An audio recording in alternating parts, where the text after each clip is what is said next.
Hello everyone. तो आज मैं द बिलियनियर्स रिप्लेसमेंट वाइफ मांगा की आगे की स्टोरी को कंटिन्यू करने वाली हूँ।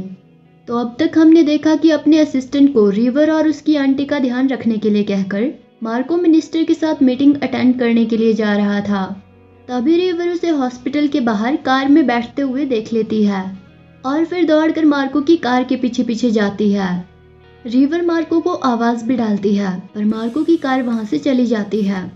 ये देखकर रिवर अपने मन में सोचती है कि मुझे उसे अपनी आंटी के मेडिकल बिल्स पे करने के लिए थैंक यू कहने का मौका ही नहीं मिला। वहीं मार्को कार में बैठे हुए कुछ डॉक्यूमेंट्स को पढ़ने में बिजी था। मार्को की कार के काफी दूर चले जाने के बाद थोड़ी देर बाद रिवर वापस हॉस्पिटल के अंदर आ जाती है। वो अपनी आंटी के बारे में सोचते हुए अपने आप से कहती है कि डॉक्टर ने मेरी आंटी की मदद करने की बहुत कोशिश की पर मेरी आंटी की हालत बहुत ही खराब थी। ये सब सोचते सोचते वो अपनी आंटी के रूम के बाहर पहुंच जाती है जहां पर उसे मार्को का असिस्टेंट पहले से ही खड़ा हुआ दिखाई देता है जो रिवर की आंटी के हॉस्पिटल बिल्स पे करके वापस आ गया था। 2 हफ्ते बीत जाते हैं और 2 हफ्तों बाद डॉक्टर रिवर को सलाह देता है कि अगर वो अपनी आंटी का इलाज अच्छे से करवाना चाहती है तो उसे अपनी आंटी को लॉन्ग टर्म केयर फैसिलिटी में मूव कर देना चाहिए क्योंकि कोमा के पेशेंट्स को जागने में कई बार बहुत ज़्यादा समय लगता है। इसीलिए लॉन्ग टर्म केयर फैसिलिटी ही उनके लिए अच्छी रहेगी। डॉक्टर की सलाह मानकर रिवर अपनी आंटी का रूम शिफ्ट करवा देती है पर अभी भी मार्को के ऑर्डर्स पर मार्को का असिस्टेंट ही रिवर की आंटी के इलाज का पूरा खर्च उठा रहा था। रिवर हॉस्पिटल रूम में अपनी आंटी के बेड के पास बैठे हुए समय बिताने के लिए एक किताब पढ़ रही थी।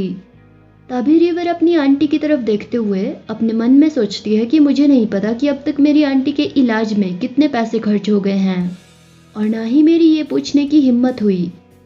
ये सब सोचकर रिवर हॉस्पिटल रूम की खिड़की से बाहर देखते हुए फिर से अपने मन में कहती है कि डॉक्टर की सलाह मानकर मैंने अपनी आंटी को लॉन्ग टर्म केयर फैसिलिटी में तो मूव कर दिया लेकिन फिर से उनके हॉस्पिटल बिल्स पहले ही पे कर दिए गए थे। यह सोचकर रिवर एक लंबी सांस लेती है और फिर अपने आप से कहती है कि इस बार तो मुझे लॉन्ग टर्म केयर फैसिलिटीज़ की बिल चुकाने के लिए पैसों की चिंता करने का भी मौका नहीं मिला क्योंकि मार्को ने पहले ही सारे बिल्स चुका दिए थे। ये सोचकर रिवर अपने आप से कहती है कि क्या ये मार्को का उस रात के लिए मुझसे माफ़ी मांगने का तरीका है, लेकिन इसमें उसकी कोई गलती नहीं थी। उसने मुझे गलत समझ लिया था और उसी गलतफहमी के चलते वो सब कुछ हुआ।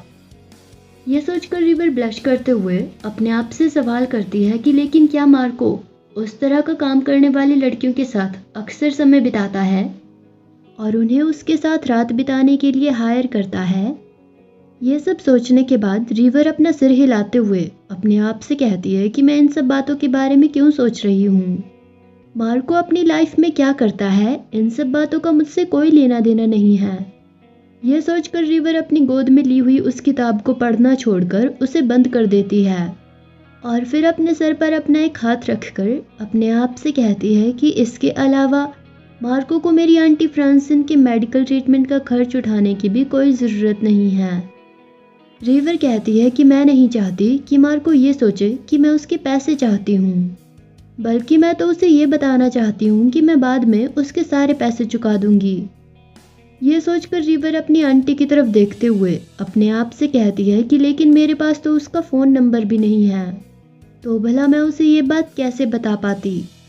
लेकिन फिर भी मुझे मार्को को हमारी मदद करने के लिए थैंक यू तो कहना ही चाहिए और मुझे उसे ये भी बताना होगा कि अब तक उसने आंटी फ्रांसिन के इलाज के लिए जितने भी पैसे खर्च किए हैं मैं उसके वो सारे पैसे वापस चुका दूंगी।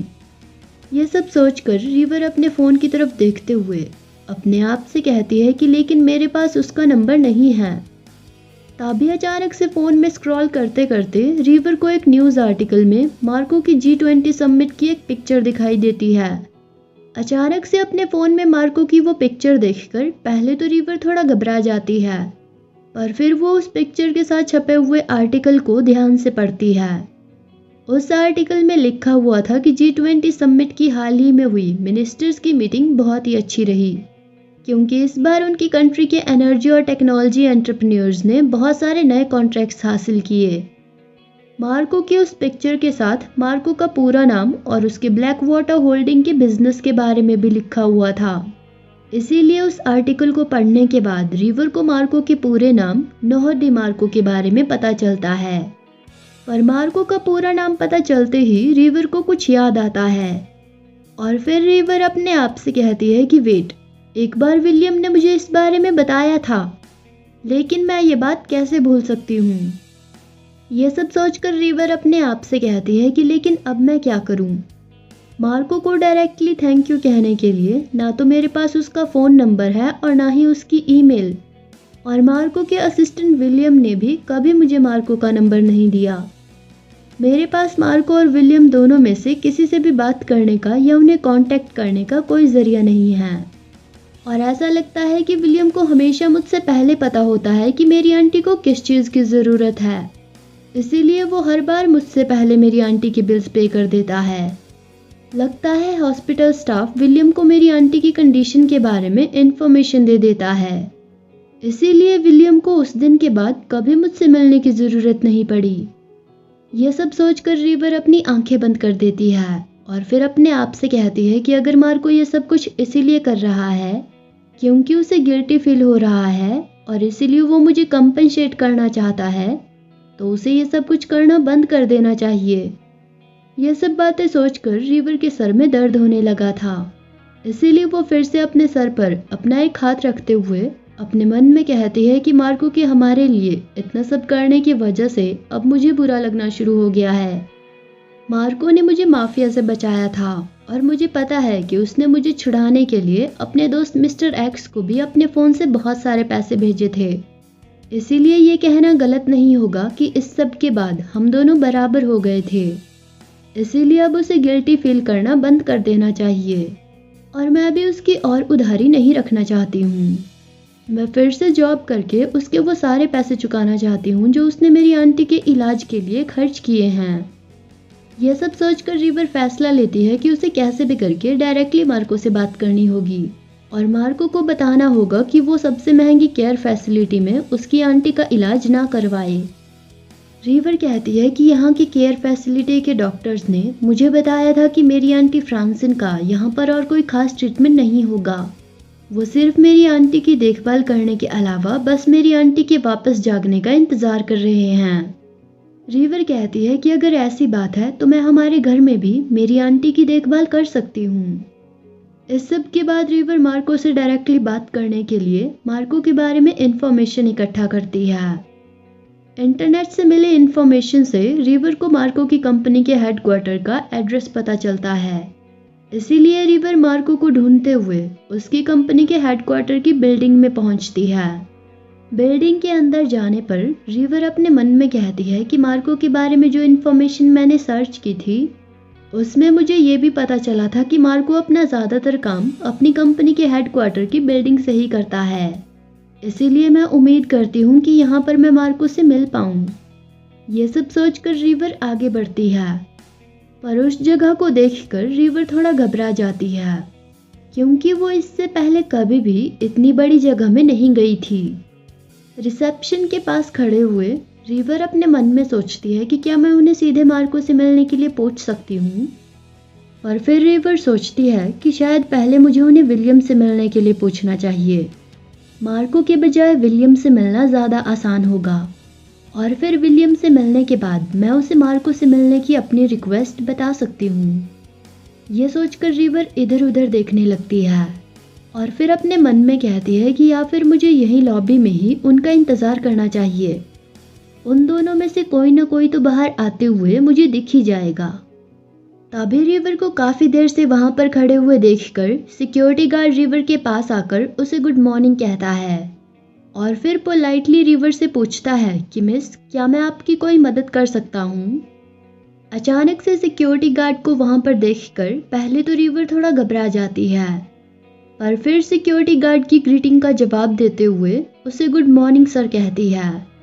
फिर रिवर थोड़ा हिचकिचाते हुए पोलाइटली गार्ड से कहती है कि वो नोह डी मार्को से मिलना चाहती है क्योंकि उसे नोह डी मार्को को एक बहुत ही ज़रूरी बात बतानी है। रिवर की बातें सुनकर सिक्योरिटी गार्ड रिवर से पूछता है कि क्या उसने उनके बॉस से मिलने के लिए पहले से अपॉइंटमेंट ली है। ये पूछकर वो सिक्योरिटी गार्ड अपने हाथ से रिसेप्शन की तरफ इशारा करते हुए रिवर से कहता है कि अगर उसने उनके बॉस से मिलने की अपॉइंटमेंट ली है तो वो रिसेप्शन के पास चली जाए, वो उसे उनके बॉस से मिलवाने अंदर ले जाएंगे।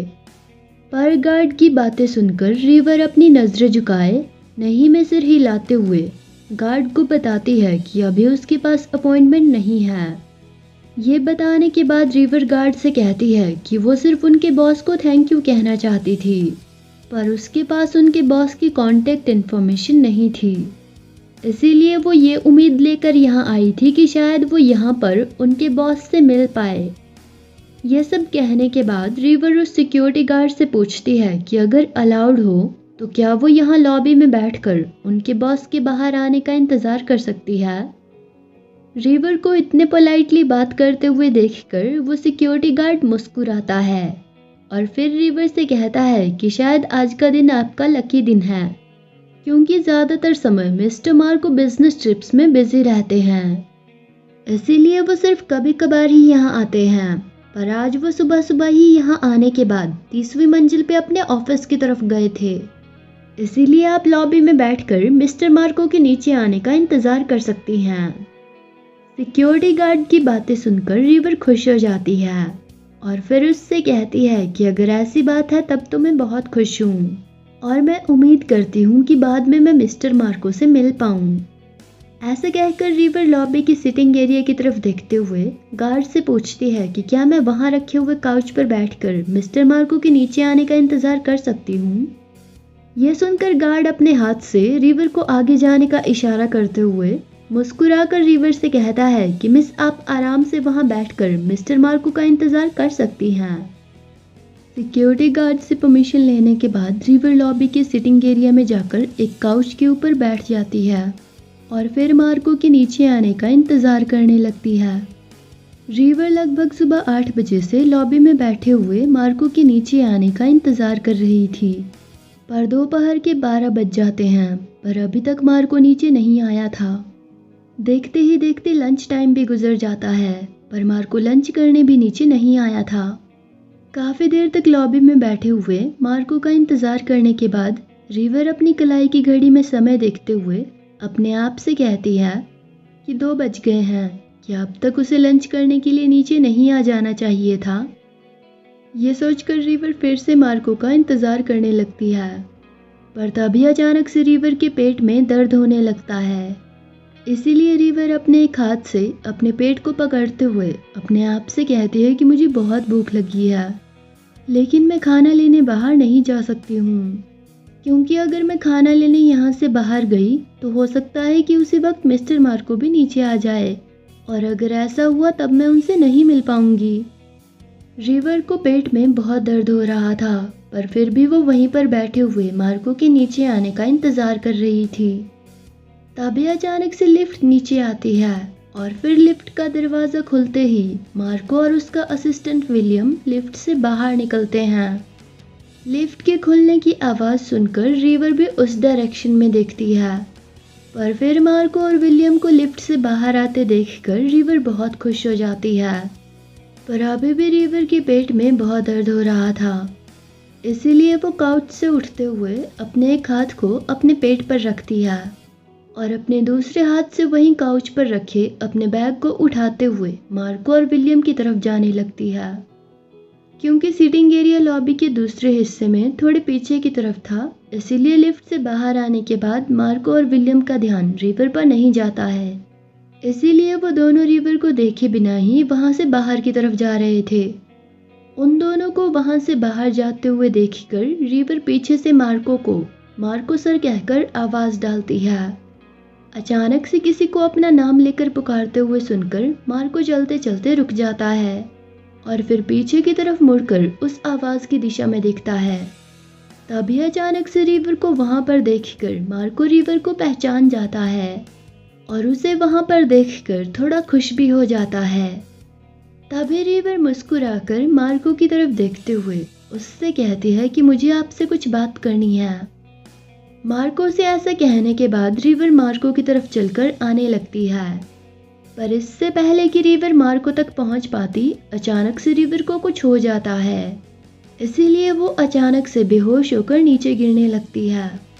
वहीं रिवर को अचानक से अपने सामने नीचे गिरते हुए देखकर मार्को बहुत शॉक्ड हो जाता है। शायद मार्को का भी समर से रिलेटेड कोई पास्ट ट्रॉमा होगा, इसीलिए वो रिवर को नीचे गिरते देखकर इतना शॉक्ड हो गया कि रिवर के पास जाकर उसे गिरने से बचाने के बजाय वो मूर्ति बनकर वहीं पर खड़ा रिवर को गिरते हुए देखता रहा। पर जब रिवर बेहोश होकर जमीन पर गिर जाती है तो मार्को अपने आप को थोड़ा संभाल कर दौड़कर रिवर की तरफ जाता है और फिर अपने असिस्टेंट विलियम की तरफ देखते हुए चिल्लाकर विलियम से कहता है कि जल्दी से डॉक्टर किम को कॉल करो और उसे जल्दी से जल्दी मेरे घर पहुंचने के लिए कहो। मार्को के ऑर्डर्स सुनकर विलियम मार्को को यस सर कहकर जवाब देता है और फिर अपनी पॉकेट में से अपना फ़ोन निकालने लगता है। वहीं मार्को रिवर को ज़मीन से उठाकर अपनी गोद में उठाए लॉबी से बाहर अपनी गाड़ी की तरफ जाने लगता है। लॉबी से बाहर आकर अपनी गाड़ी में बैठने के बाद मार्को जल्दी से अपनी गाड़ी की पीछे वाली सीट पर रिवर को अपनी गोद में लिटाने के बाद अपने ड्राइवर को जल्दी से घर चलने के लिए कहता है। मार्को ड्राइवर से कहता है कि मैं नहीं चाहता कि रिपोर्टर्स इस लड़की को मेरी कंपनी की लॉबी में बेहोश गिरा देखकर कोई गॉसिप क्रिएट करे, इसीलिए जल्दी से घर चलो। मार्को की बातें सुनकर ड्राइवर यस सर कहकर मार्को के ऑर्डर्स फॉलो करते हुए मार्को के घर की तरफ ड्राइव करने लगता है। मार्को काफ़ी घबराया हुआ था, जिसकी वजह से उसके दिल की धड़कन बहुत तेज़ चल रही थी। इसीलिए मार्को अपने इमोशंस को कंट्रोल करने के लिए अपने दिल पर हाथ रखता है। इसके बाद मार्को के पास्ट की एक याद को दिखाया जाता है, जिसमें रिवर की तरह ही एक दिन अचानक से समर भी बेहोश हो गई थी। पर उस वक्त मार्को ने बहुत घबराए हुए होने के बावजूद भी समर को नीचे गिरने से बचा लिया था। हालांकि वो समर को उस हालत में देखकर बहुत घबरा गया था। पर मार्को का समर को लेकर वो डर तब बढ़ता है जब हॉस्पिटल जाने पर डॉक्टर मार्को को बताता है कि समर को लास्ट स्टेज का कैंसर है। उस वक्त समर को अपने सामने हॉस्पिटल में बिस्तर पर बेहोश पड़े हुए देखकर मार्को बहुत टूट गया था। प्रेजेंट में मार्को अपनी कार के अंदर अपनी आंखें बंद करके बैठे हुए अपने अतीत की उन यादों को अपने आप पर हावी होने से रोकने की कोशिश करता है। इस सब के बाद मार्को रिवर को अपने घर ले जाता है और जब रिवर को होश आता है तो वो अपने आप को एक अनजान जगह पर पाती है। एक अनजान जगह में अपने आप को पाकर रिवर अपने मन में सोचती है कि वो इस वक्त कहाँ पर है। तभी मार्को जो वहीं उसी कमरे में बैठा हुआ था रिवर के एक्सप्रेशंस देखकर रिवर को बताता है कि वो इस वक्त मार्को के घर में है। मार्को को वहां पर देखकर रिवर जल्दी से बिस्तर से उठकर बैठ जाती है और फिर मार्को को परेशान करने के लिए उससे माफ़ी मांगती है। पर मार्को रिवर से कहता है कि तुम मेरे ऑफिस की बिल्डिंग में बेहोश होकर गिर गई थी और अगर मैं तुम्हें वहीं छोड़ देता तो लोग इस बारे में गॉसिप कर सकते थे, और क्योंकि मेरा घर हॉस्पिटल से ज़्यादा नज़दीक था इसलिए मैं तुम्हें यहाँ ले आया। ये सुनकर रिवर फिर से मार्को को परेशान करने के लिए उससे माफ़ी मांगती है। रिवर की बातें सुनकर मार्को उससे पूछता है कि क्या तुम्हें कोई हेल्थ इशू है? मैंने तुम्हारा चेकअप कराने के लिए डॉक्टर को बुलाया था, लेकिन डॉक्टर को तुम्हारा चेकअप करने पर कुछ भी पता नहीं चला। मार्को की बातें सुनकर रिवर नहीं में सिर हिलाते हुए मार्को को जवाब देती है कि नहीं, मैं बिल्कुल ठीक हूँ, शायद मैं सिर्फ। रिवर मार्को से सिर्फ इतना ही कहती है और फिर चुप हो जाती है। रिवर को इस तरह से आधी अधूरी बात कहने के बाद चुप होते देखकर मार्को रिवर से पूछता है कि तुम सिर्फ क्या? मार्को का सवाल सुनकर रिवर थोड़ा एम्बैरेस्ड हो जाती है और फिर नज़रें झुकाए मार्को से कहती है कि शायद मुझे काफ़ी समय से थोड़ी थकान हो गई थी और मैं भूखी भी थी। मैंने पूरे दिन से कुछ भी नहीं खाया था, पर मैं खाना लाने लॉबी से बाहर नहीं जा सकती थी क्योंकि मैं आपसे मिलना चाहती थी। ऐसा कहकर रिवर अपना सर उठाकर मार्को की तरफ देखते हुए उससे कहती है कि मुझे डर था कि अगर मैं खाना लाने बाहर गई और उसी वक्त कहीं आप नीचे आकर बाहर निकल गए तो फिर मैं आपसे नहीं मिल पाऊंगी। रिवर की बातें सुनकर मार्को सार्कास्टिक तरीके से मुस्कुराते हुए रिवर से पूछता है कि तुम मुझसे मिलना चाहती थी, क्यों? क्या तुम्हें और पैसों की ज़रूरत है? मार्को के सवाल सुनकर रिवर नहीं में सिर हिलाते हुए उसे जवाब देती है कि नहीं, दरअसल बात इससे बिल्कुल उल्टी है। यह कहकर रिवर मार्को से कहती है कि मैं आपसे मिलकर आपको बताना चाहती थी कि आप मेरी आंटी का इतना महंगा इलाज कराना बंद कर दे और अब से आप मेरी आंटी के हॉस्पिटल बिल्स भी पे ना करें, क्योंकि मैं बाद में आपको इतने सारे पैसे नहीं चुका पाऊंगी। रिवर की बातें सुनकर मार्को थोड़ा हैरान हो जाता है और फिर रिवर से पूछता है कि तुम मुझे ट्रीटमेंट के पैसे वापस क्यों चुकाओगी। मार्को का सवाल सुनकर रिवर बिस्तर से उठकर मार्को के पास आती है और फिर मार्को का हाथ पकड़कर उससे हाथ मिलाते हुए पोलाइटली मार्को को समझाते हुए कहती है कि आपने मुझे माफिया से बचाया था और इसी के साथ हम इवन हो गए थे। उसके बाद आपको मेरे लिए कुछ और करने की ज़रूरत नहीं थी, इसीलिए आपको मेरी आंटी के मेडिकल ट्रीटमेंट के लिए पे करने की भी ज़रूरत नहीं है।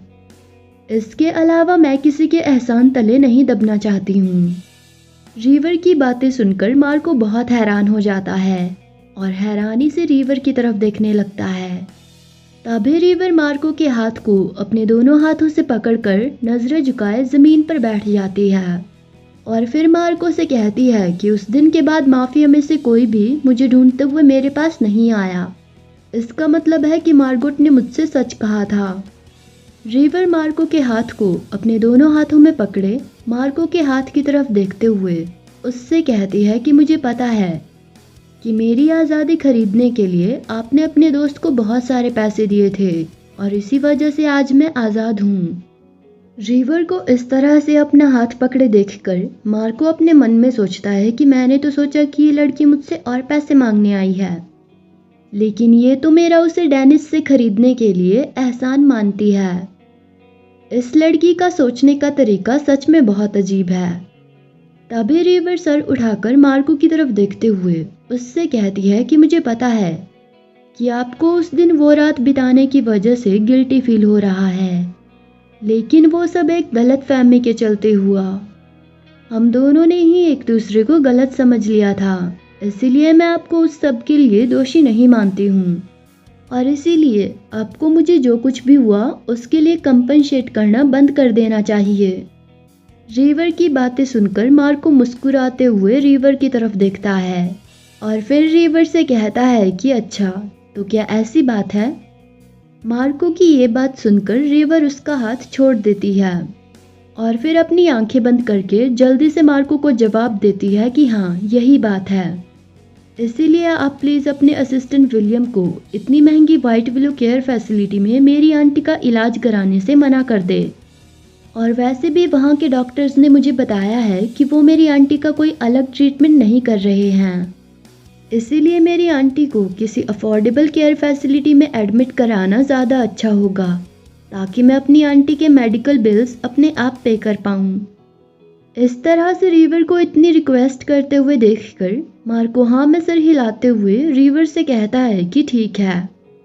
मार्को की ये बात सुनकर रिवर खुश हो जाती है और फिर सर उठाकर मार्को की तरफ देखती है, पर तभी अचानक से मार्को रिवर का हाथ पकड़कर उसे जमीन से खड़ा करता है और फिर खुद भी सोफे से खड़ा होकर रिवर का हाथ पकड़े उसे अपने साथ डाइनिंग रूम की तरफ ले जाते हुए रिवर से कहता है कि लेकिन पहले तुम्हें कुछ खा लेना चाहिए, खाने के बाद हम फिर से इस टॉपिक पर बात करेंगे, क्योंकि मैं नहीं चाहता कि तुम फिर से कहीं बेहोश हो जाओ। मार्को की बातें सुनकर रिवर आगे कुछ भी नहीं कह पाती है, इसीलिए वो चुपचाप मार्को की तरफ देखते हुए उसके पीछे पीछे चलती रहती है।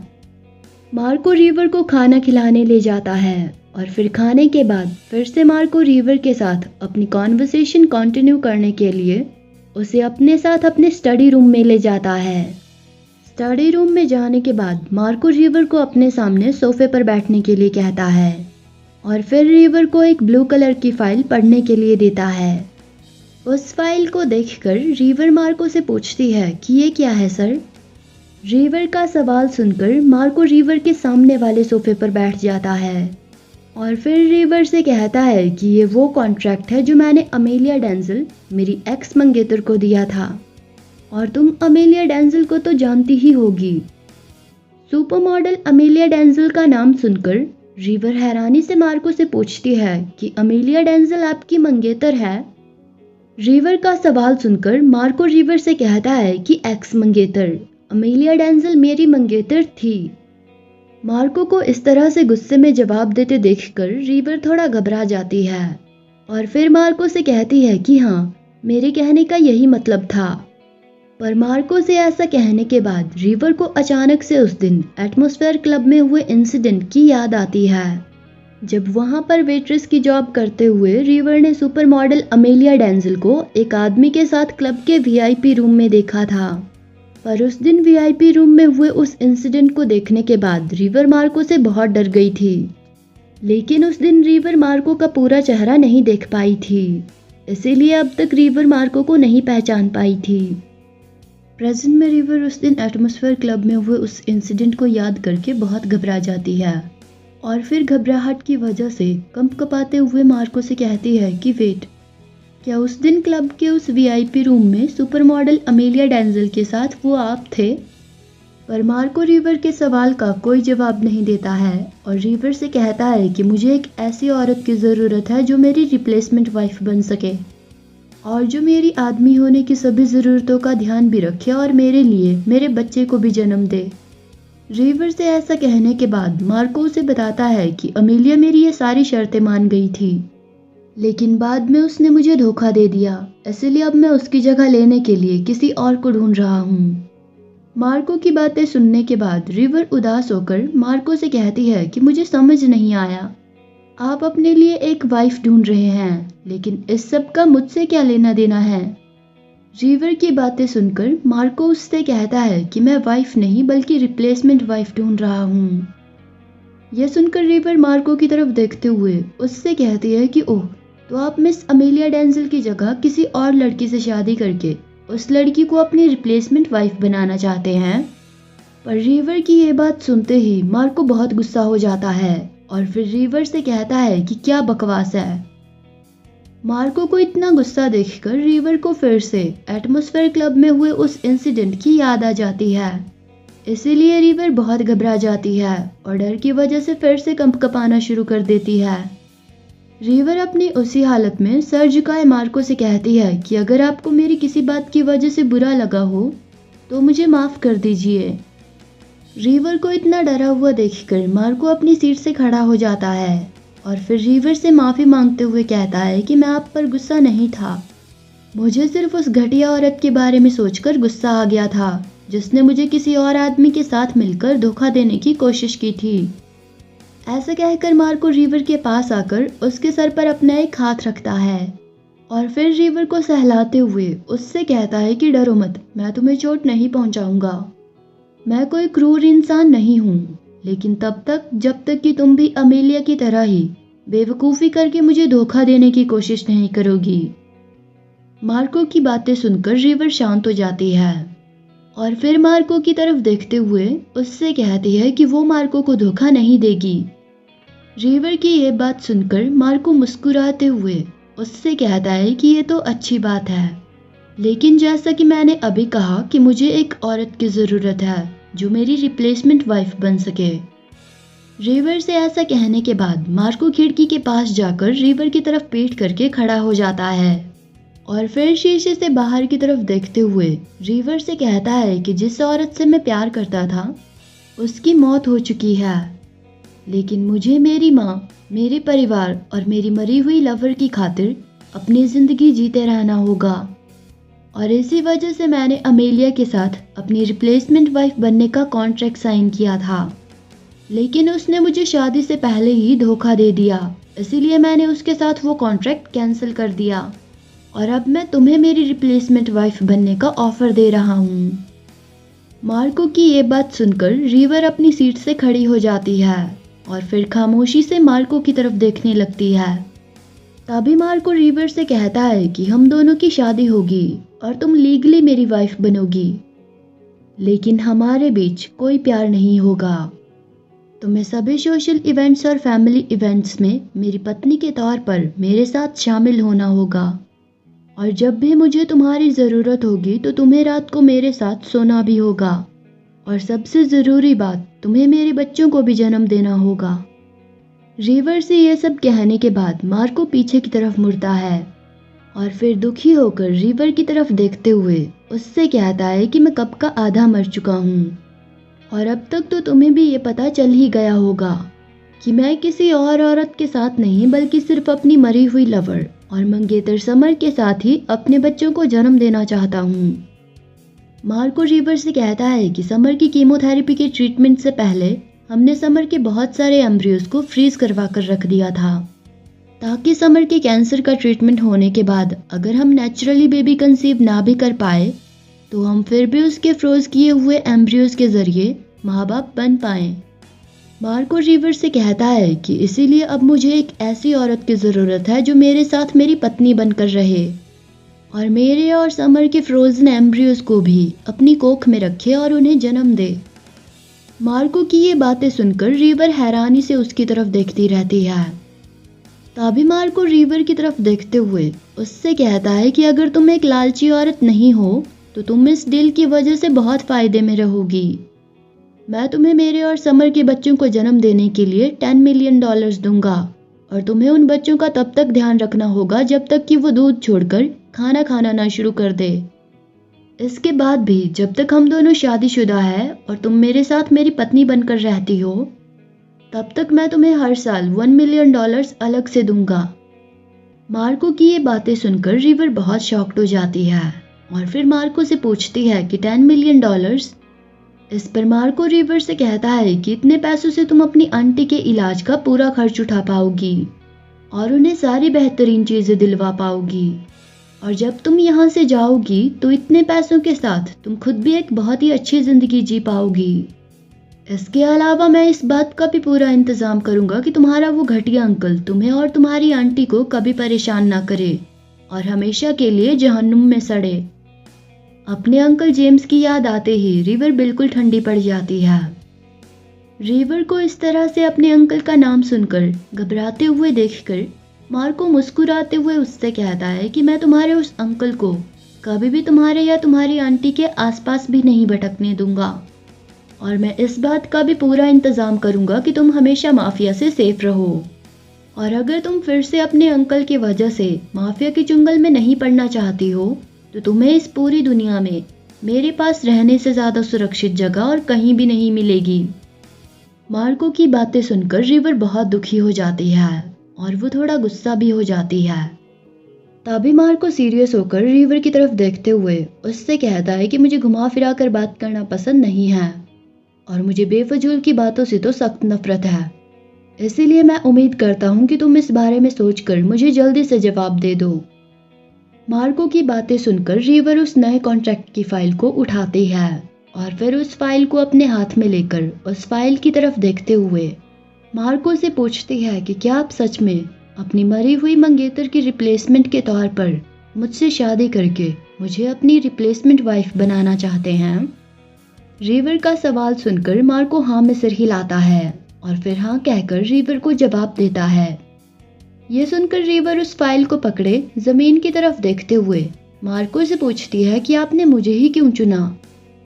ये कहकर रिवर मार्को से कहती है कि मैं आपका कारण सुनने के बाद डिसाइड करूंगी कि मुझे क्या फैसला लेना चाहिए। रिवर की ये बातें सुनकर मार्को को उस दिन की याद आती है जब उसने रिवर को एटमॉस्फेयर क्लब से बाहर आने के बाद सूखे पेड़ को पानी देते हुए और पंछियों को खाना देते हुए देखा था। पर ये सारी बातें याद करने के बाद मार्को रिवर को ये सच नहीं बताता है कि रिवर की आदतें मार्को की मरी हुई लवर समर से बहुत मिलती है और इसीलिए वो रिवर को कुछ हद तक पसंद भी करता है। रिवर को चुनने के अपने इन सारे रीजंस को बताने के बजाय मार्को रिवर से कहता है कि मैंने तुम्हारे बारे में इन्वेस्टिगेशन करवाई थी जिससे मुझे पता चला कि तुम एक अनाथ हो और जब तुम बहुत छोटी थी तब से तुम्हारी आंटी ने ही तुम्हें पाला पोसा है। तुम एक बहुत ही अच्छी और मेहनती लड़की हो और तुम अपनी आंटी से बहुत प्यार भी करती हो, लेकिन तुम और तुम्हारी आंटी कई सालों से बहुत सारी मुश्किलों का सामना करती आ रही हो। ये सब कहने के बाद मार्को रिवर के पास आकर उसके हाथ से वो कॉन्ट्रैक्ट फाइल ले लेता है और फिर उस फाइल को टेबल पर रखने के बाद रिवर की तरफ देखते हुए उससे कहता है कि मुझे लगता है कि तुम एक साफ दिल की बहुत ही अच्छी लड़की हो, बिल्कुल वैसी ही लड़की जिसके साथ मैं अपनी जिंदगी बांट सकता हूँ और एक साथ एक छत के नीचे रह सकता हूँ। ये सब कहने के बाद मार्को रिवर से कहता है कि जब तक हम दोनों अपनी हदों में रहेंगे और एक दूसरे की बाउंड्रीज की रिस्पेक्ट करेंगे, तब तक मुझे नहीं लगता कि इस कॉन्ट्रैक्ट की वजह से हम दोनों में से किसी को भी कोई नुकसान होगा। मार्को अपनी आर्म्स क्रॉस करके खड़े होकर रिवर से कहता है कि इस कॉन्ट्रैक्ट से मुझे वो सभी चीज़ें मिलेगी जिसकी मुझे ज़रूरत है। मार्को कहता है कि मुझे एक स्टेबल फैमिली मिलेगी और इससे भी बड़ी बात कि मैं अपने बच्चों को इस दुनिया में ला पाऊंगा, और तुम्हें भी एक ऐशो आराम की ज़िंदगी मिलेगी जहां तुम्हें किसी से डरने की ज़रूरत नहीं होगी। मार्को रिवर से कहता है कि इस कॉन्ट्रैक्ट की वजह से हम दोनों ही फायदे में रहेंगे। रिवर चुपचाप खड़े हुए मार्को की सारी बातें सुन रही थी।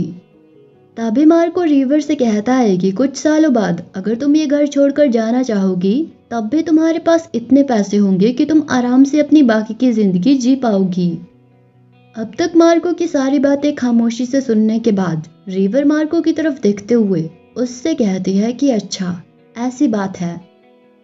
मार्को से ऐसा कहने के बाद रिवर अपने मन में सोचती है कि ये आदमी एक बिजनेसमैन की तरह मुझसे ये सारी बातें कह रहा है, और जितने शांत तरीके से ये सब कुछ कह रहा था उससे तो ऐसा लगता है कि इस आदमी के मन में मुझे लेकर सच में कोई स्पेशल फीलिंग्स नहीं है। ये सब सोचकर रिवर टेबल पर रखी हुई उस कॉन्ट्रैक्ट फाइल को छूती है और फिर उस फाइल की तरफ देखते हुए मार्को से पूछती है कि क्या वो कुछ सालों बाद रिवर को छोड़ देगा, या फिर ये पॉसिबिलिटी है कि कुछ सालों बाद भी वो मार्को की पत्नी बनकर उसके साथ रह पाएगी। रिवर के सवाल सुनकर मार्को उस कॉन्ट्रैक्ट फाइल की तरफ देखते हुए रिवर से कहता है कि इस कॉन्ट्रैक्ट में पहली टर्म है कि तुम मेरे बच्चे को जन्म देने के बाद 2 साल तक यहीं रुकोगी। मार्को रिवर से कहता है कि इसका मतलब है कि तुम मेरे और समर के बच्चे की सरोगेट मदर बनकर उसे अपनी कोख में रखोगी, और जब हमारा बच्चा तुम्हारी कोख में होगा तो तुम अपना ध्यान रखोगी ताकि हमारा बच्चा भी हेल्दी पैदा हो, और बच्चे के जन्म के बाद तुम उसे अपना दूध पिलाओगी और 2 साल तक उसका ध्यान भी रखोगी। मार्को रिवर से कहता है कि मैं तुम्हें वो सभी चीज़ें दिलवाऊंगा जो तुम्हें खुद का और मेरे बच्चे का ध्यान रखने के लिए चाहिए होगी। लेकिन अगर बच्चे के 2 साल के होने के बाद मुझे लगा कि अब तुम्हें यहाँ से चले जाना चाहिए या फिर मुझे तुम्हारी ज़रूरत नहीं है, तो तब फिर हम डाइवोर्स ले लेंगे, और डाइवोर्स के बाद तुम्हें तुम्हारे $10 मिलियन मिल जाएंगे। ये सब कहकर मार्को रिवर से कहता है कि लेकिन अगर बच्चे के 2 साल के होने के बाद भी तुम इसी घर में रहना चाहोगी, तो तुम हम दोनों के म्यूचुअल एग्रीमेंट से यहाँ पर रह सकती हो, और उस दौरान मैं तुम्हें हर साल $1 मिलियन दूंगा। लेकिन अगर हम 5 साल बाद डाइवोर्स लेते हैं तो तब डाइवोर्स के बाद मैं तुम्हें सिर्फ $5 मिलियन ही दूंगा। इसके अलावा हम हर साल एक साथ बैठकर डिसाइड करेंगे कि तुम यहाँ पर रहोगी या नहीं। ये सारी बातें सुनने के बाद रिवर मार्को से कहती है कि मैं समझ गई। मार्को से ऐसा कहने के बाद रिवर उदास होकर अपने मन में अपने आप से कहती है कि मैं कितनी बड़ी बेवकूफ़ हूँ। मैंने ये सोचने की हिम्मत भी कैसे की कि ये इंसान मुझे पसंद करता है।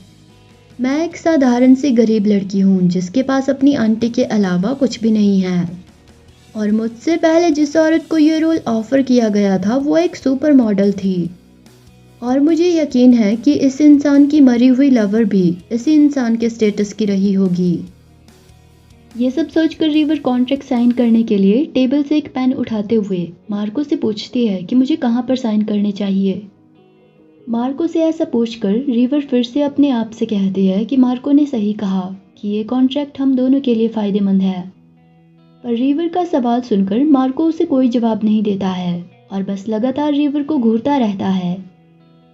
जब काफ़ी देर तक मार्को कुछ भी नहीं कहता है तो रिवर अपना सर उठाकर उसकी तरफ देखती है, पर मार्को को उसे घूरते हुए देखकर रिवर उससे पूछती है कि वो उसे ऐसे क्यों देख रहा है। इस पर मार्को रिवर से कहता है कि तुमने इतनी आसानी से ये सब कुछ मान लिया। क्या तुम कोई फैसला लेने से पहले इस सब के बारे में ध्यान से नहीं सोचना चाहती हो, या फिर किसी लॉयर से कंसल्ट नहीं करना चाहती हो? मार्को रिवर से कहता है कि क्या तुम्हें और ज़्यादा पैसे नहीं चाहिए? हो सकता है कि तुम्हें ये पैसे कम लग रहे हो। मार्को की ये बातें सुनकर रिवर मार्को से अपनी नज़रें फेरते हुए उसे जवाब देती है कि आपने बिल्कुल सही कहा, ये कॉन्ट्रैक्ट हम दोनों के लिए फ़ायदेमंद है, और मैं बस अचानक से आपका ऑफ़र सुनकर हैरान हो गई थी। रिवर की ये बातें सुनकर मार्को उसके पास आकर रिवर को उसके चिन से पकड़ता है और फिर रिवर से कहता है कि मुझे खुशी है कि तुम एक सीधी सादी लड़की हो, जो ना तो दूसरों की तरह किसी तरह की कोई चाल चलती है और ना ही बात मानने से पहले बड़े नखरे दिखाती है। मार्को रिवर से कहता है कि मुझे तुम्हारी ये बात पसंद है कि तुम अपने मन में किसी के लिए कुछ भी बुरा नहीं रखती हो और दूसरों के साथ बहुत ही अच्छे तरीके से पेश आती हो। इसीलिए मुझे लगता है कि हम शांति से एक दूसरे के साथ रह पाएंगे। मार्को को अचानक से ऐसे अपनी चिन पकड़े देखकर रिवर थोड़ा हैरान थी। तभी मार्को उससे कहता है कि अगर तुम मेरी पत्नी बनती हो तो हमारी शादी के बाद ये उम्मीद अपने मन में मत पालना कि एक दिन मैं अपनी मरी हुई लवर को भूलकर तुमसे प्यार करने लगूंगा, क्योंकि ऐसा कभी नहीं होगा। मार्को की ये बातें सुनने के बाद रिवर सीरियस होकर मार्को की तरफ देखने लगती है। तभी फिर से मार्को रिवर से कहता है कि मैं चाहता हूँ कि तुम मुझसे इस तरह की कोई भी उम्मीदें लगाकर ना रखो और हमेशा हमारे इस एग्रीमेंट के बारे में याद रखो। ये सब कहकर मार्को रिवर से कहता है कि ये सिर्फ एक मैरिज ऑफ कन्वीनियंस है, जिसके ज़रिए हम उन सभी चीज़ों को हासिल करेंगे जो हमें चाहिए। उसके बाद हम डाइवोर्स लेकर इस शादी को तोड़ देंगे। इसीलिए मेरे इस मैरिज ऑफर को एक नॉर्मल मैरिज समझने की गलती मत करना। ऐसा कहकर मार्को रिवर की चिन छोड़कर उससे थोड़ा दूर हो जाता है। वहीं रिवर मार्को की बातें सुनने के बाद हल्का सा मुस्कुराते हुए मार्को को जवाब देती है कि ऑफ कोर्स, मैं कभी ये उम्मीद रखने की हिम्मत भी नहीं करूंगी कि आपके जैसा आदमी कभी मेरी जैसी लड़की के साथ प्यार में पड़ेगा। रिवर का जवाब सुनकर मार्को उससे कहता है कि ठीक है।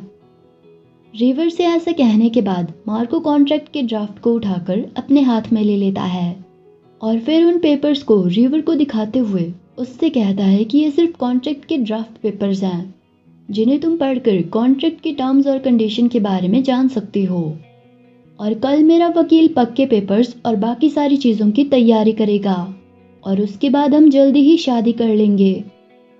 रिवर ने पढ़ने के लिए मार्को से उन ड्राफ्ट पेपर्स को लेने के लिए अपना हाथ आगे बढ़ाया हुआ था, लेकिन अचानक से मार्को के मुंह से शादी की बात सुनकर रिवर बहुत हैरान हो जाती है और जल्दी से अपना वो हाथ पीछे कर देती है। फिर रिवर हैरान होकर मार्को से पूछती है कि जल्दी ही हम शादी करेंगे। रिवर का सवाल सुनकर मार्को उदास होकर उससे कहता है कि तुम्हें तो पता ही है कि मेरा और अमेलिया का रिश्ता टूट गया है, लेकिन मेरी माँ को मेरी और अमेलिया की एंगेजमेंट के टूटने के बारे में कुछ भी पता नहीं है और मैं अभी भी सोच रहा हूँ कि मैं मेरी बेचारी माँ को कैसे बताऊँ कि जैसी उम्मीदें उन्होंने लगाकर रखी थी वैसा नहीं हुआ है और उनका टूटा हुआ बेटा अभी भी अपनी ज़िंदगी में आगे नहीं बढ़ पाया है। मार्को रिवर से कहता है कि शादी की पूरी तैयारियां हो चुकी है और उसे बस एक दुल्हन की ही ज़रूरत है। रिवर खामोशी से मार्को की सारी बातें सुनते हुए उसकी तरफ देख रही थी। तभी मार्को उससे कहता है कि अगले 2 हफ्तों के अंदर हमारी शादी हो जाएगी। मार्को की ये बातें सुनकर रिवर को अपनी ज़िंदगी का इतना बड़ा फैसला इस तरह से लेने की वजह से थोड़ी घबराहट हो रही थी, इसीलिए वो अपने इमोशंस को कंट्रोल करने के लिए अपने दांत घिसने लगती है और फिर वो अपने दिल पर अपना एक हाथ रखती है। तभी मार्को रिवर की तरफ देखते हुए उससे कहता है कि मैं जल्दी ही तुम्हें मेरी माँ से मिलवाने ले जाऊंगा और उन्हें सारी बातें एक्सप्लेन करूंगा। मुझे यकीन है कि वो समझ जाएंगी और ज़्यादा दुखी नहीं होंगी। भले ही मैं एक रिप्लेसमेंट ब्राइड लेकर आ रहा हूँ, लेकिन तब भी शादी तो हो ही रही है। मार्को की ये बातें सुनकर रिवर उससे अपनी नज़रें फेरते हुए उससे कहते हैं कि क्या ऐसी बात है। रिवर ने ऐसा कहा ही था कि तभी मार्को रिवर से हाथ मिलाने के लिए उसकी तरफ अपना एक हाथ आगे बढ़ाता है और फिर रिवर से कहता है कि तो क्या हमारे बीच की ये डील तय रही। मार्को का ये सवाल सुनकर और डील पक्की करने के लिए अपनी तरफ बढ़े हुए मार्को के उस हाथ को देखकर रिवर थोड़ा हैरान हो जाती है और फिर अपने मन में अपने आप से कहती है कि जब मैंने मार्को का ये ऑफ़र एक्सेप्ट किया तब मैं पूरी तरह से ईमानदार नहीं थी, मैंने उसे पूरा सच नहीं बताया था। यह सोचकर रिवर आगे बढ़कर मार्को के साथ हाथ मिलाती है और फिर से अपने मन में कहती है कि मैंने मार्को से कहा कि मैं उसका ये मैरिज ऑफ़र इसीलिए एक्सेप्ट कर रही हूँ क्योंकि इस ऑफ़र की वजह से मुझे एक लग्ज़रियस लाइफ मिलेगी और इसके साथ ही मुझे मेरे अंकल और माफिया से प्रोटेक्शन भी मिलेगी, जिसकी वजह से मैं उसके इस ऑफ़र से फ़ायदे में रहूँगी। लेकिन सच तो ये है कि मैंने मार्को का ये मैरिज ऑफ़र इसीलिए एक्सेप्ट किया है क्योंकि मुझे उससे प्यार हो गया है। इस सब के बाद रिवर को एक स्टाइलिस्ट के साथ दिखाया जाता है जो रिवर का मैनिक्योर पेडिक्योर कर रही थी। और जब वो स्टाइलिस्ट रिवर को तैयार कर रही थी तो रिवर फिर से अपने मन में कहती है कि पहले तो मुझे मार्को को लेकर अपनी फीलिंग्स के बारे में पता नहीं था कि क्या मैं मार्को की मुझे माफिया से बचाने की वजह से अपने आप को उसका कर्जदार मानती हूँ या फिर उसकी मेरी और मेरी आंटी फ्रांसिन की मदद करने की वजह से मैं उसके लिए अपने मन में उसका एहसानमंद होने की भावना रखती हूँ या फिर मैं उसके इतने हैंडसम और अमीर होने की वजह से उसे एडमायर करती हूँ। पहले मेरे पास मेरे इन सवालों का कोई जवाब नहीं था, लेकिन एक बात मुझे साफ साफ पता थी कि मार्को को देख पाने या उसके आसपास रहने से मुझे मन ही मन बहुत खुशी होती है। इसीलिए अगर मार्को को एक वाइफ के तौर पर या फिर अपने बच्चों की माँ के तौर पर मेरी ज़रूरत है तो मैं खुशी खुशी अपना वो रोल निभाऊंगी और उसके साथ रहूंगी। अब तक रिवर को तैयार करने आई वो सभी ब्यूटिशियंस रिवर को पूरी तरह से तैयार कर चुकी थी। तैयार होने के बाद रिवर अपने आप को आईने में देखते हुए अपने मन में कहती है कि हो सकता है कि शायद, ये सोचकर रिवर थोड़ा रुक जाती है और फिर से अपने मन में कहती है कि हो सकता है कि शायद कभी, बहुत लंबे समय तक अच्छे से एक दूसरे के साथ रहने के बाद शायद कभी वो दिन भी आए जब मार्को मुझे सच में अपनी पत्नी मानने लगे। शायद वो बहुत थोड़ा ही सही लेकिन मुझसे प्यार करने लगे। मार्को रिवर को अपनी माँ से मिलवाने ले जाने वाला था, इसीलिए रिवर को इतना तैयार किया गया था। कुछ दिनों बाद मार्को रिवर को अपने साथ कार में बिठाकर अपनी माँ से मिलने निकल पड़ता है। जब मार्को की कार उसके घर के बाहर पहुंचती है तो वो पोलाइटली रिवर के लिए कार का दरवाज़ा खोलता है और फिर अपना हाथ रिवर की तरफ बढ़ाकर उसकी कार से बाहर निकलने में मदद करता है। मार्को का हाथ पकड़कर कार से बाहर आने के बाद रिवर मार्को को थैंक यू कहती है और फिर मार्को का हाथ थामे उसके साथ घर के गेट की तरफ चलने लगती है। मार्को के साथ एक बड़े से दरवाजे को क्रॉस करने के बाद मार्को और रिवर चलते चलते गार्डन में पहुंचते हैं। फिर रिवर अपने मन में अपने आप से कहती है कि अपनी माँ से मिलवाने से पहले मार्को ने मुझे एक प्रोफेशनल एडिक्वेट टीचर से मुझे क्रैश कोर्स करवाया जिसमें मुझे हाई सोसाइटी के तौर तरीके सिखाए गए, लेकिन वो सब सीखने के बाद भी मैं बहुत नर्वस हो रही हूँ। तभी हमें मार्को की माँ को लॉन में बने एक शेल्टर में बैठे हुए दिखाया जाता है। वो वहाँ पर बैठे हुए मार्को के आने का इंतज़ार कर रही थी। तभी अचानक से मार्को और रिवर के कदमों की आहट सुनकर वो अपनी चेयर पर बैठे हुए ही मार्को और रिवर की तरफ देखती है और जब मार्को और रिवर उनके थोड़ा और नज़दीक पहुंचते हैं तो वो अपनी चेयर से उठकर उनके पास जाती है। मार्को की माँ को देखकर रिवर हल्का सा मुस्कुराते हुए उनकी तरफ देखती है। वहीं मार्को के साथ एक अनजान लड़की को देखकर मार्को की माँ थोड़ा हैरान थी और एकटक रिवर की तरफ देखे जा रही थी। अपनी माँ को लगातार ऐसे रिवर की तरफ देखते हुए देखकर मार्को अपनी माँ से कहता है कि ये रिवर है। मार्को के ऐसा कहने के बाद रिवर मुस्कुराते हुए मार्को की माँ को हेलो कहकर उनसे कहती है कि मुझे आपसे मिलकर खुशी हुई। ऐसा कहने के बाद रिवर अपना एक हाथ आगे बढ़ाते हुए मार्को की माँ को अपना इंट्रोडक्शन देते हुए अपना नाम रिवर हैली बताती है, पर मार्को की माँ उनकी तरफ बढ़े हुए रिवर के हाथ को इग्नोर करके अभी भी लगातार रिवर की तरफ देखे जा रही थी। पर मार्को की माँ रिवर की तरफ देखते हुए उसे अपना पूरा नाम चार्लेट डिमार्को बताती है और फिर रिवर से कहती है कि वो नोह डिमार्को की माँ है। मार्को की माँ को थोड़ा रूखे तरीके से बिहेव करते हुए देखकर रिवर थोड़ा उदास हो जाती है। वहीं मार्को भी रिवर का लटका हुआ चेहरा देखकर उसकी हालत समझ जाता है, इसीलिए वो रिवर को संभालने के लिए उसे उसकी कमर से पकड़ता है। पर तभी मार्को की माँ रिवर को बैठने के लिए कहती है। जब वो सभी अपनी चेयर्स पर बैठ जाते हैं तो एक मेड अपने हाथ में चाय की ट्रे लिए उनकी तरफ आती है। फिर मार्को की माँ मार्को से पूछती है कि अमेलिया को क्या हुआ, वो काफ़ी समय से मेरे मैसेजेस और कॉल का जवाब क्यों नहीं दे रही है। अब तक कुछ और मेड्स भी वहां आकर टेबल के ऊपर बहुत सारे डेजर्ट्स और चाय की केतली और कप्स को वहां पर रखकर वहां से चली गई थी। फिर मार्को एक कप में केतली से चाय डालते हुए अपनी माँ से कहता है कि ये रिवर है और ये 21 साल की है। ये फिजिकली और मेंटली पूरी तरह से फिट है और ये एक अच्छे परिवार से भी है। और रिवर अगले हफ्ते मुझसे शादी करने के लिए भी मान गई है। रिवर के बारे में ये सब बातें बताने के बाद मार्को अमेलिया और अपने बारे में अपनी माँ को सारी बातें बताता है। पर मार्को की बातें सुनने के बाद उसकी माँ बहुत शॉक्ड हो जाती है और अपने मुंह और छाती पर हाथ रखते हुए मार्को से पूछती है कि तुमने वैसेक्टोमी करवाई। ऐसा पूछकर वो मार्को से पूछती है कि लेकिन क्यों, तुमने अपने बच्चे बंद करने का ऑपरेशन क्यों करवाया? क्या तुम नहीं चाहते हो कि तुम्हारे खुद के बच्चे हो?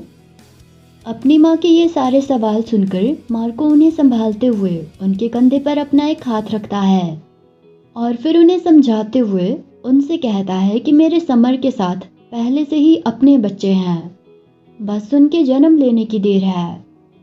इसके अलावा मुझे और बच्चे नहीं चाहिए।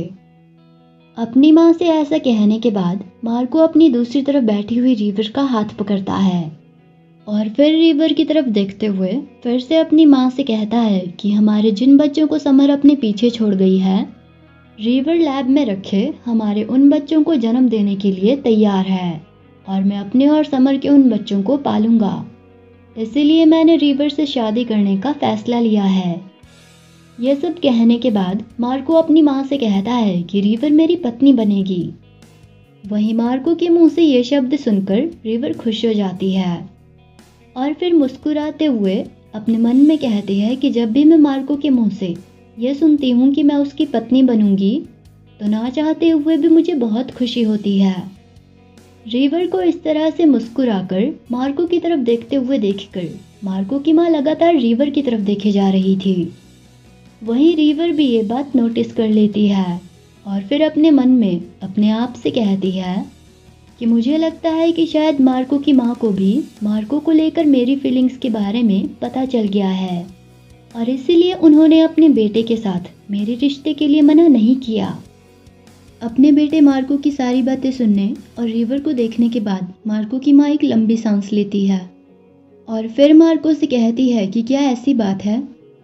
यहाँ पर मार्को की माँ के कहने का मतलब था कि क्या उसने पक्का फैसला ले लिया है कि वो रिवर से शादी करेगा और फिर रिवर के जरिए अपने और समर के बच्चों को इस दुनिया में लाएगा। मार्को की बातें सुनकर उसकी माँ को पता चल चुका था कि मार्को अपना फैसला नहीं बदलेगा, इसीलिए वो मार्को से आगे कुछ और नहीं पूछती है और फिर रिवर की तरफ देखते हुए उससे कहती है कि अब जब तुम हमारे परिवार में बहू बनकर आने वाली हो तो मेरे ख्याल से मुझे तुम्हारा हमारे परिवार में स्वागत करना चाहिए। ऐसे कहने के बाद मार्को की माँ रिवर का उनके परिवार में स्वागत करती है और फिर रिवर से कहती है कि मैं उम्मीद करती हूँ कि तुम मेरे कठोर स्वभाव के बेटे को बर्दाश्त कर पाओ। मार्को की माँ की ये बातें सुनकर रिवर अपनी नजरें झुकाए थोड़ा झिझकते हुए उनसे कहती है कि मार्को एक कठोर इंसान नहीं है। तभी रिवर की ये बातें सुनकर मार्को अपनी चेयर से खड़ा हो जाता है और फिर रिवर के पास आकर उसकी तरफ देखते हुए रिवर को थैंक यू कहता है। मार्को ये बात जानकर थोड़ा खुश था कि उसकी माँ उसकी अपनी ज़िंदगी को लेकर लिए हुए उसके इस फैसले की रिस्पेक्ट कर रही है और वो उसके इस फैसले के खिलाफ नहीं है। इसलिए मार्को अपनी माँ की चेयर के पास जाकर अपने एक हाथ से अपनी माँ के कंधे को पकड़कर उन्हें गले लगाते हुए अपनी माँ के सर पर किस करता है और फिर अपनी माँ से कहता है कि अब जब उन्होंने इस शादी के लिए अपनी मंजूरी दे दी है तो वो रिवर को उनके साथ शादी के बारे में डिस्कशन करने के लिए यहीं पर उनके साथ छोड़ रहा है। ऐसे कहकर मार्को अपनी माँ से कहता है कि क्योंकि वो शादी की तैयारियों के बारे में उससे ज़्यादा जानती है और क्योंकि उसे ऑफिस का भी काम करने को बचा हुआ है इसलिए वो अपना काम करने जा रहा है, पर वो प्लीज़ रिवर को शादी की तैयारियों के बारे में ज़्यादा कुछ बताकर उसे नर्वस ना करे और बस उसे शादी से रिलेटेड बातों के बारे में शॉर्ट में थोड़ा बहुत बता दे। ये सब कहकर मार्को अपनी माँ से कहता है कि अभी वो काम करने जा रहा है, इसलिए बाकी की बातों के बारे में वो उनसे वापस आने के बाद बात करेगा। मार्को की ये बातें सुनकर उसकी माँ उससे कहती है कि ठीक है, पर क्या तुम आज रात के डिनर के लिए घर आओगे? अपनी माँ का ये सवाल सुनकर मार्को हाँ में सिर हिलाते हुए उन्हें जवाब देता है कि वो रात को डिनर के लिए घर आएगा। अपनी माँ से ऐसा कहने के बाद मार्को रिवर को अपनी माँ के साथ शादी की बातों के बारे में डिस्कस करने के लिए वहीं पर छोड़ देता है और खुद ऑफिस जाने के लिए अपनी कार की तरफ चला जाता है। पर रिवर हमें बताती है कि मार्को के वहाँ से जाने के बाद मार्को की माँ रिवर के साथ बहुत ही अच्छे तरीके से पेश आई। रिवर कहती है कि मार्को ने मुझे बताया था कि उसकी माँ यूरोप के ब्लू ब्लड परिवार से है, पर अब उन्हें अपने सामने देखने पर मैं ये बात साफ साफ देख सकती हूँ कि मार्को की माँ सच में बहुत एलिगेंट है और वो देखने में बहुत चार्मिंग भी है। वो सच में एक अरिस्टोक्रेट होगी, मतलब कि वो सच में एक बहुत ही ऊंचे घराने से बिलोंग करती होंगी। रिवर चाय पीते हुए मार्को की माँ के बारे में ये सब बातें सोच रही थी कि तभी मार्को की माँ रिवर से पूछती है कि उसकी और मार्को की पहली बार एक दूसरे से मुलाकात कैसे हुई। अचानक से मार्को की माँ का ये सवाल सुनकर रिवर बहुत हैरान हो जाती है और वो थोड़ा घबरा भी जाती है। मार्को की माँ रिवर की तरफ देखते हुए रिवर के जवाब का इंतजार कर रही थी। ये देखकर रिवर अपने मन में सोचने लगती है कि मैं उनके इस सवाल का जवाब कैसे दूं। मार्को और मैंने तो इस बात पर कोई डिस्कशन ही नहीं किया कि अगर कोई हमसे हमारी पहली मुलाकात के बारे में पूछेगा तो हम उन्हें क्या जवाब देंगे। रिवर को इस तरह से उलझन में पड़े हुए थोड़ा परेशान देखकर मार्को की माँ रिवर की तरफ देखते हुए मुस्कुराती है और फिर प्यार से रिवर से कहती है कि अगर वो जवाब नहीं देना चाहती है तो कोई बात नहीं। और वो रिवर से ये सवाल सिर्फ इसलिए पूछ रही थी क्योंकि रिवर उनकी बहू बनने वाली है और इसीलिए वो बस रिवर के बारे में और भी बातें जानना चाहती थी ताकि वो रिवर को अच्छे से समझ सके। मार्को की माँ मुस्कुराते हुए रिवर से कहती है कि मैं सिर्फ तुम्हारे बारे में और बातें जानने के लिए क्यूरियस थी, जैसे कि तुम्हारे परिवार में कौन कौन है, तुम्हें कौन कौन सी चीज़ें पसंद है और तुम्हें क्या क्या नापसंद है। ऐसा कहने के बाद मार्को की माँ रिवर के हाथ पर अपना हाथ रखते हुए रिवर से माफ़ी मांगती है और फिर रिवर से कहती है कि ओह, मैं अपनी उत्सुकता में ये बात तो भूल ही गई कि मार्को ने मुझे तुमसे इस तरह के सवाल पूछने से मना किया था, इसीलिए अगर तुम्हें मेरी किसी बात का बुरा लग गया हो तो मुझे माफ़ करना। ये सब कहकर मार्को की माँ रिवर से कहती है कि चलो अब से हम सिर्फ शादी के बारे में ही बात करते हैं। मार्को की माँ की ये बातें सुनकर रिवर थोड़ा इमोशनल हो जाती है, पर फिर वो अपने इमोशंस को कंट्रोल करने की कोशिश करते हुए अपनी नज़रें झुकाए थोड़ा हकलाते हुए मार्को की माँ को उसे समझने की कोशिश करने के लिए थैंक यू कहती है।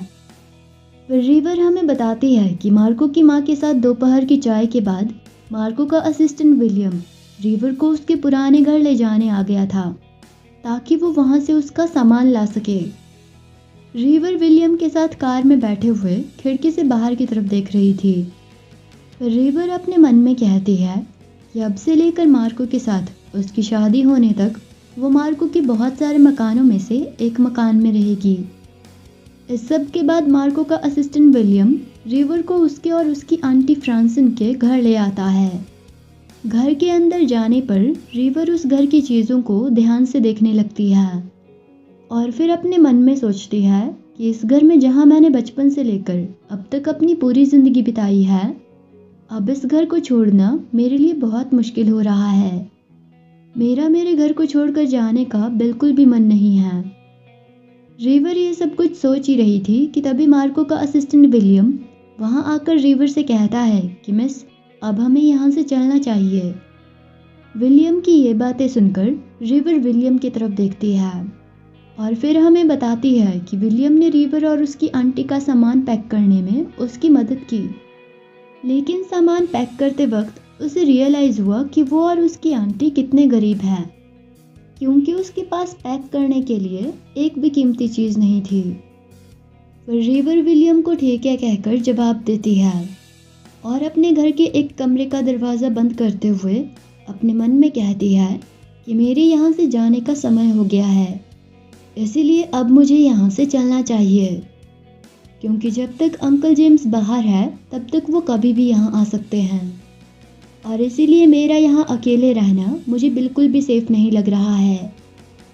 रिवर कहती है कि एक तरह से सब कुछ अच्छा ही हुआ, क्योंकि जब आंटी फ्रांसिन ठीक हो जाएगी तब वो भी मेरे साथ रह पाएगी और हमें अंकल जेम्स से डर डर कर भी नहीं जीना पड़ेगा। ये सब सोचकर रिवर अपने घर को बंद करके मार्को के असिस्टेंट विलियम के साथ घर से बाहर आ जाती है और फिर कार में बैठकर विलियम के साथ मार्को को उसे रहने के लिए दिए मकान की तरफ चल पड़ती है। मार्को के दिए हुए उस मेंशन में पहुंचने पर रिवर अपने सामान के साथ उस मेंशन के एक कमरे में जाती है और फिर उस कमरे को देखते हुए अपने मन में कहती है कि मार्को के पास बहुत सारी प्रॉपर्टीज़ है और उन प्रॉपर्टीज़ में से एक ये मेंशन भी है। रिवर कहती है कि जब भी मार्को के पास ज़्यादा काम करने को नहीं होता है तो वो इस मेंशन में रहने के लिए आता है और इसी मेंशन में रहकर अपने वीकेंड स्पेंड करता है। अपने सामान को कमरे में रखने के बाद रिवर बाहर हॉल की तरफ आ जाती है। हॉल में आने के बाद रिवर कहती है कि अब से उसकी शादी के दिन तक वो इसी मेंशन में रहेगी। ऐसा कहकर रिवर उस हॉल के दरवाजे में से गुजरकर उस मेंशन की बालकनी पर पहुंच जाती है। बालकनी पर खड़े होकर मेंशन के सामने का नज़ारा देखते हुए रिवर अपने आप से कहती है कि मुझे ये सब कुछ एक सपने की तरह लग रहा है। ऐसा लग रहा है कि जैसे मैं सिंड्रेला की जैसी ही एक लड़की हूँ जिसे एक दिन अचानक से एक हैंडसम और वेल्दी प्रिंस मिल गया हो। थोड़ी देर तक बालकनी में खड़े होकर ताज़ी हवा में सांस लेने के बाद रिवर वापस हॉल में आ जाती है, क्योंकि मार्को का वकील रिवर से मिलने के लिए उस मेंशन में आया हुआ था। वकील के वहां से जाने के बाद भी रिवर अभी भी हॉल में ही बैठी हुई थी। मार्को का वकील रिवर को कॉन्ट्रैक्ट के बारे में सारी बातें बहुत अच्छे से समझाने के बाद उस कॉन्ट्रैक्ट को वहीं टेबल पर छोड़कर वहां से चला गया था। रिवर टेबल पर रखे उस कॉन्ट्रैक्ट की तरफ देखते हुए अपने मन में कहती है कि मार्को के वकील ने मुझे बच्चे के जन्म से पहले और बाद के बारे में सारी बातें अच्छे से समझा दी है, इसीलिए अब सिर्फ मेरे इस कॉन्ट्रैक्ट को साइन करने की ही देर है। रिवर कहती है कि मार्को एक मेटिकुलस इंसान है ताकि बाद में हमारे बीच किसी भी तरह की कोई मिसअंडरस्टैंडिंग ना हो, इसीलिए मार्को ने पहले ही सारी बातें बहुत ही डिटेल में इस कॉन्ट्रैक्ट में लिखवा दी है। ऐसा कहकर रिवर उस कॉन्ट्रैक्ट को उठाकर उसकी तरफ देखते हुए कहती है कि एग्जाम्पल के तौर पर इस कॉन्ट्रैक्ट के आर्टिकल 3 में लिखा हुआ है कि मैं और मार्को एक साथ एक ही कमरे में नहीं सोएंगे, बल्कि हम दोनों अलग अलग कमरों में रहेंगे। आर्टिकल 7 में लिखा हुआ है कि मैं अपनी पढ़ाई और करियर को लेकर अपनी मर्जी से कोई भी डिसीजन ले सकती हूँ, लेकिन सिर्फ इस शर्त पर कि मेरी पढ़ाई या फिर मेरा करियर मेरा मार्को की पत्नी होने की रिस्पॉन्सिबिलिटी के बीच में ना आए और ना ही मार्को के परिवार की रेपुटेशन को खराब करे। आर्टिकल 11 में लिखा था कि रिवर पूरे घर में कहीं भी किसी भी कमरे में आ जा सकती है, पर चाहे कारण कुछ भी हो वो किसी भी हालत में मार्को के कमरे के अंदर नहीं आ सकती है, क्योंकि वो मार्को का प्राइवेट स्पेस है, इसलिए वहाँ उसका आना अलाउड नहीं है। आर्टिकल 15 में लिखा था कि रिवर को सारी फैसिलिटीज़ दी जाएगी और हर महीने उसके अकाउंट में पैसे भी डाले जाएंगे जिन्हें वो अपनी मर्जी से खर्च कर सकती है। इसके अलावा बच्चे के 2 साल के होने के बाद उसके अकाउंट में $10 मिलियन अलग से डाले जाएंगे। रिवर कहती है कि पर जिन बच्चों को मैं अपनी कोख में रखूंगी वो मेरे बच्चे नहीं होंगे। मार्को ने ये बात पहले ही साफ कर दी है कि वो सिर्फ अपनी मरी हुई मंगेतर समर के ही बच्चे चाहता है। ये सब सोचकर रिवर कहती है कि मार्को की बातें सुनने के बाद अब मैं समर के बारे में जानने के लिए क्यूरियस हूँ कि आखिर समर किस तरह की लड़की थी और वो कैसी दिखती थी। क्या मार्को ने इस घर में कहीं उसकी कोई तस्वीर रखी होगी? मार्को और समर को एक साथ इमेजिन करते हुए रिवर सोचती है कि समर पक्का बहुत ही खूबसूरत रही होगी, पर वो कितनी खूबसूरत थी कि अमेलिया जैसी फेमस सुपर मॉडल भी समर के लिए मार्को के प्यार को ज़रा भी कमज़ोर नहीं कर पाई।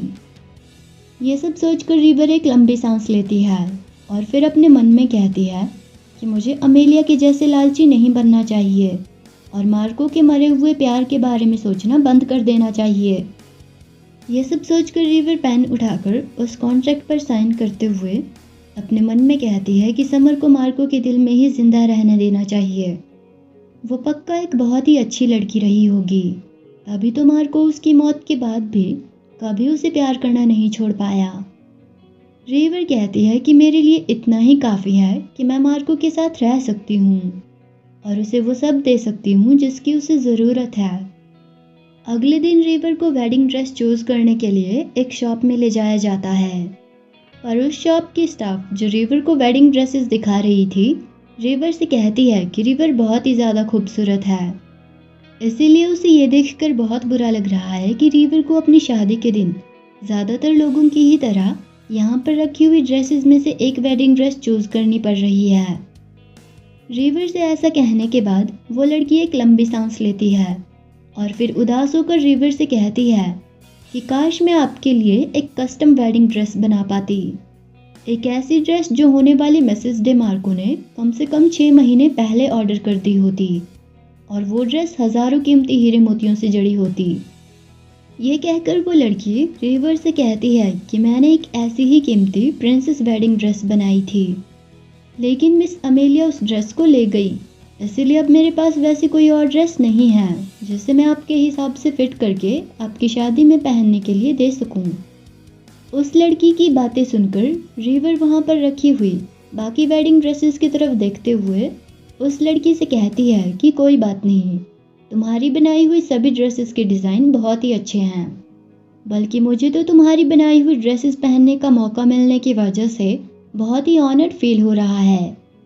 ऐसा कहकर रिवर उस लड़की से कहती है कि जो भी वेडिंग ड्रेस तुम्हारे पास मेरे लिए अवेलेबल है, मैं वही वेडिंग ड्रेस पहनूंगी, और वैसे भी मैं ऐसी वेडिंग ड्रेस नहीं पहनना चाहती हूँ जो किसी और के लिए बनाई गई थी। उस लड़की से ऐसा कहने के बाद रिवर अपने मन में कहती है कि वैसे भी पहले जिस लड़की की मार्को से शादी होने वाली थी वो लड़की अमेलिया ही थी, और मैंने भी सुना था कि मार्को और अमेलिया बहुत लंबे समय से अपनी शादी की तैयारियां कर रहे थे, और जो कस्टम वेडिंग ड्रेस अमेलिया के लिए ऑर्डर की गई थी वो हिस्ट्री की सबसे महंगी वेडिंग ड्रेसेस में से एक थी। तभी एक स्टाफ मेंबर वहां पर आकर उस डिज़ाइनर लड़की से कहती है कि मैम, जो वेडिंग ड्रेस पीछे वाले स्टोरेज रूम में रखी हुई है उसके बारे में क्या? आज सुबह जब मैं वहां पर सफाई कर रही थी तो मैंने वहां पर एक बहुत ही सुंदर वेडिंग ड्रेस देखी थी, और वैसे भी उस ड्रेस को बनाए हुए कई साल बीत गए हैं, लेकिन जिस लड़की ने वो ड्रेस ऑर्डर की थी वो आज तक कभी भी उस ड्रेस को लेने वापस नहीं आई, और इतनी सुंदर ड्रेस को इस तरह से स्टोरेज रूम में पड़े पड़े उसकी इतनी बेकदरी होते देखकर मुझे बहुत बुरा लग रहा है। स्टाफ की उस लड़की की बातें सुनकर वो डिज़ाइनर लड़की उससे पूछती है कि कौन सी ड्रेस, तुम किस ड्रेस की बात कर रही हो? अपनी बॉस का ये सवाल सुनकर वो स्टाफ मेंबर कहती है कि 1 मिनट, मैं उस ड्रेस को यहीं पर लेकर आती हूँ। ऐसा कहकर वो लड़की जल्दी से उस ड्रेस को अपने हाथ में लिए वहां पर आती है और फिर मुस्कुराते हुए कहती है कि मैं इस ड्रेस के बारे में बात कर रही थी, क्या ये ड्रेस देखने में सुंदर नहीं है? मिस रिवर की शादी समर सीजन में हो रही है, इसलिए मेरे ख्याल से गर्मी के मौसम में एक शॉर्ट वेडिंग ड्रेस पहनना ज़्यादा अच्छा रहेगा। पर उस ड्रेस को देखने के बाद अचानक से उस डिज़ाइनर लड़की को कुछ याद आता है, इसलिए वो उस ड्रेस को देखने के बाद बहुत हैरान हो जाती है। दरअसल मार्को के पहले प्यार यानी कि समर ने वो वेडिंग ड्रेस अपनी शादी के लिए ऑर्डर की थी, और समर ने उस ड्रेस को पहनकर ट्राई करने के बाद कहा था कि उसे वो वेडिंग ड्रेस बहुत ही ज़्यादा पसंद है।